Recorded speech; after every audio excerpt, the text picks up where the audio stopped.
और सबसे पहले मैंने ऑब्वियसली अपनी मदर को कॉल की हाँ। और उनको बताया। अच्छा तो ये ना थोड़ा बहुत डाइवर्स सा सीन है कि मैंने मदर को बताया, तो सबसे पहली बात जो मेरी मदर ने मुझे कही, मेरी मदर ने कहा आप घर ना आना अभी। उसकी रीज़न ये है कि उन्होंने सेलिब्रेशन प्लान की हुई थी ओके। ऑलरेडी ना, उन्होंने प्लान किया हुआ था। तो उसकी प्रिपरेशन में ऑब्वियसली टाइम चाहिए होता है और उन्हें पता था कि रिज़ल्ट आ गया तो सबसे पहले मैं मदर के पास जाऊँ। तो उन्होंने हाँ। कहा प्लीज़ अभी ना आना, थोड़ी देर वहीं वेट करो, हमने कुछ प्लान किया हुआ है तो उसके बाद आना। हमारी फैमिली में वहाँ पे अपने उस पूरे एरिया में मैं फर्स्ट वुमेन सीएसपी हूँ वहाँ पे, अल्हम्दुलिल्लाह, अल्लाह का शुक्र है। और ब्यूरोक्रेट हमारी फैमिली में मेरे से पहले कोई नहीं है। सो एक तो सीएसएस की अपनी जर्नी जो है वो बहुत चैलेंजिंग है, ठीक है। होती है कई बार आपका दिल करता है कि आप बिल्कुल गिव अप कर दो। आप दिन में कितना टाइम जो है वो स्टडी करती थी? क्या आपने उस जो आपकी रोज़मर्रा की रूटीन थी, हुँ। उसी को फ़ॉलो करते हुए आप साथ-साथ सीएसएस की तैयारी करती थी या कोई स्पेसिफ़िक आपकी रूटीन थी? अस्सलाम वालेकुम नाज़रीन, मैं बासित मलिक हूँ, आप हमारा पाकिस्तान डिजिटल प्लेटफ़ॉर्म देख रहे हैं। नाज़रीन, आज की स्टोरी में हम एक यूनिक सक्सेस स्टोरी लेके आपकी खिदमत में हाज़िर हुए हैं। रिसेंटली आप सब लोगों को मालूम होगा सीएसएस के इम्तिहानात का रिज़ल्ट आया। उसके बाद बहुत सारे नौजवान पास हुए और इस वक्त वो मुख्तलिफ़ फ़ील्ड्स के अंदर जाएँगे और पाकिस्तान के लोगों के लिए सर्व करेंगे। बिल्कुल इसी तरह की एक नौजवान हलीमा हमारे साथ मौजूद हैं, जिन्होंने अभी-अभी सीएसएस के एग्ज़ाम में पास किया और उसके बाद आगे ये जाएँगी और सर्व करेंगी मुल्क के लिए। हलीमा, सबसे पहले बहुत-बहुत मुबारक हो आपको, थैंक यू सो मच। और बहुत शुक्रिया आपने अपने कीमती टाइम में से टाइम निकाला। आपकी जो तालीमी बैकग्राउंड है, हुँ, सबसे पहले उसके बारे में बताएँ कि आपकी स्कूलिंग कहाँ से हुई, फिर कॉलेज कहाँ से हुँ। हुआ, फिर यूनिवर्सिटी आपने कहाँ से की? ठीक है। बासित, सबसे पहले तो thank you for having me. और मैं आपको बिल्कुल बताती हूँ। अच्छा, मेरी स्कूलिंग जो है वो बिल्कुल लोगों की माइंड्स में ये मिथ होती है कि शायद जो ओ लेवल्स किया हुआ है, ए लेवल्स किया हुआ है, सिर्फ़ वो लोग जो है वेल परफ़ॉर्म कर सकते हैं, वो सिविल सर्विसेज़ में आ सकते हैं। ऐसा बिल्कुल भी नहीं है। मेरी स्कूलिंग जो है वो एक गवर्नमेंट स्कूल से थी, FG sir Syed girls secondary school, okay. ठीक है। फिर उसके बाद मैंने अपना प्री मेडिकल किया अस्करी कॉलेज से। फिर उसके बाद मैंने अपना जो मेरे सब्जेक्ट्स हैं वो काफ़ी डाइवर्स हैं। मैंने इस्लामिक एंड ओरिएंटल लर्निंग में फ़ातिमा जिन्ना वीमेन यूनिवर्सिटी से बीएस किया। फिर उसके बाद मैंने Islamic thought, history and culture में एमफ़िल किया इलामा इक़बाल ओपन यूनिवर्सिटी से। तो ये जो है मेरी एकेडमिक जर्नी थी। तो हलीमा, आपको सीएसएस का आइडिया कैसे आया? कहाँ से आपको मोटिवेशन आई और कब से आप इसकी तैयारी कर रही थी? अच्छा, सीएसएस का आइडिया मेरे माइंड में पहले से था। ऑब्वियसली कोई एक रीज़न नहीं होती इसकी मोटिवेशन के लिए, सीएसएस के लिए। There were a lot of reasons जो इसकी मोटिवेशन बनी। एक तो ये था कि मेरे फैमिली बैकग्राउंड भी गवर्नमेंट सेक्टर में काफ़ी लोग हैं। मेरे फादर खुद जो हैं वो गवर्नमेंट सेक्टर में ही सर्व कर रहे थे। तो वहाँ से भी कुछ मेरा इंटरेस्ट जो था वो डेवलप हुआ। फिर उसके बाद देखें बासित, आपको जॉब चाहिए होती है तो उसमें आप बेसिक क्या देखते हो? जॉब सिक्योरिटी चाहिए होती है एग्ज़ैक्टली। आपको, करियर ग्रोथ चाहिए होती है और इसके अलावा जो है आपको सोशल रिकॉग्निशन मिल जाए तो वो भी बेस्ट है। फिर उसके अलावा जो लोग पब्लिक सर्विस करना चाहते हैं, ठीक है, पब्लिक को सर्व करना चाहते हैं, तो इन सारी चीज़ों का अमलगमेशन है सीएसएस में। हुँ। तो बेहतरीन है इस लिहाज से। तो ये सारी चीज़ें जो थी, ये रीज़न बनी जिनकी वो वजह से आपको मैंने यहाँ लिया। तक ले हाँ, आईं। हाँ, बिल्कुल। अच्छा हलीमा, हर काम में, हर कामयाबी में अब तो हम ये ऐसी स्टोरी आपकी बता रहे हैं जब आप कामयाब हो गई हैं, हुँ, लेकिन इसमें बहुत सारे चैलेंजेज़ हुँ, आपने फेस किए होंगे। तो क्या-क्या चैलेंजेज़ थे हुँ, यहाँ तक पहुँचने में जो आपने फेस हुँ। किए हैं? एग्जैक्टली बहुत से चैलेंजेस होते हैं। एक तो सीएसएस की अपनी जर्नी जो है वो बहुत चैलेंजिंग है, ठीक है। लॉन्ग जर्नी होती है। कई बार आपका दिल करता है कि आप बिल्कुल गिव अप कर दो।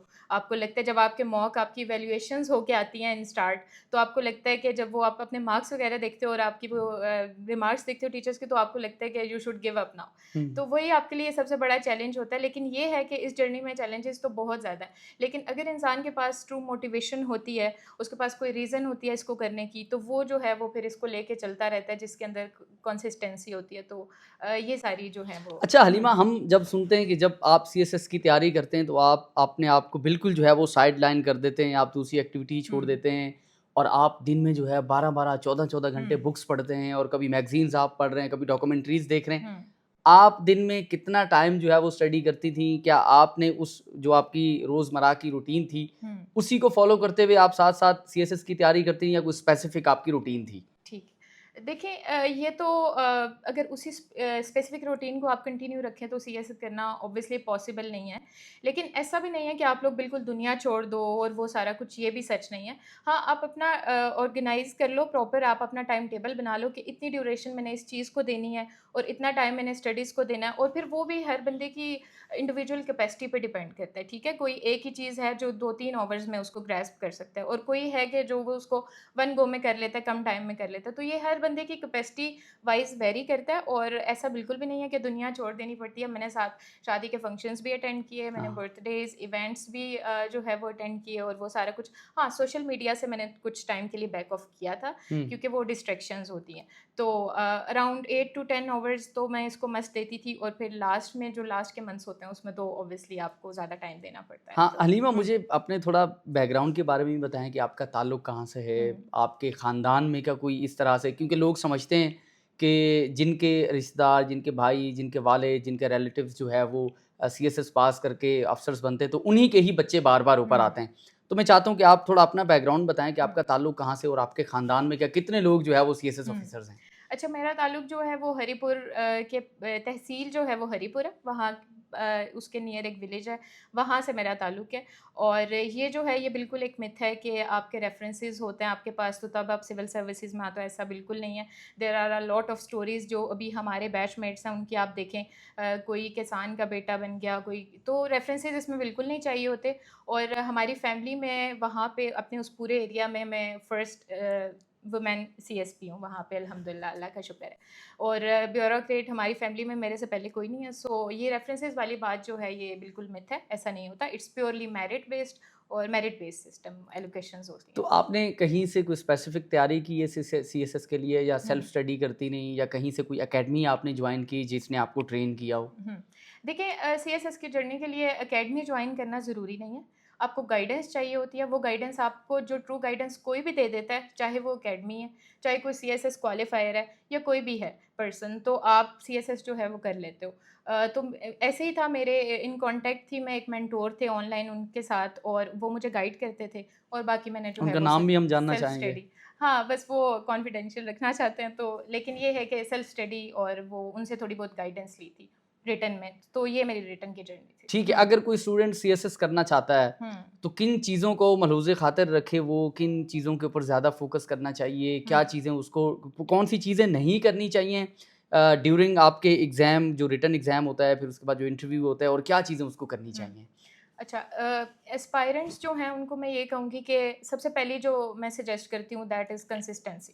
अगर आपके अंदर कंसिस्टेंसी होती है, मुस्तकिल मिजाजी होती है, आप डेली बेसिस पे करते हो, गिव अप नहीं करते, तो आप ये जर्नी आपके लिए इट बिकेम क्वाइट ईज़ी, ठीक है? उसके अलावा जो है आप रिटन प्रैक्टिस एस्पायरेंट्स जो हैं वो ज़्यादा से ज़्यादा करें। बहुत सारे लोगों का जो है फेलियर इस वजह से होता है कि उनकी टाइम मैनेजमेंट नहीं हुई होती, उनकी रिटन प्रैक्टिस नहीं होती, तो वो पेपर में टाइम मैनेज नहीं कर सकते, और वो वहाँ पे उस तरह से प्रोड्यूस नहीं कर सकते, उनके हुँ। माइंड में अगर आइडियाज़ होते हैं।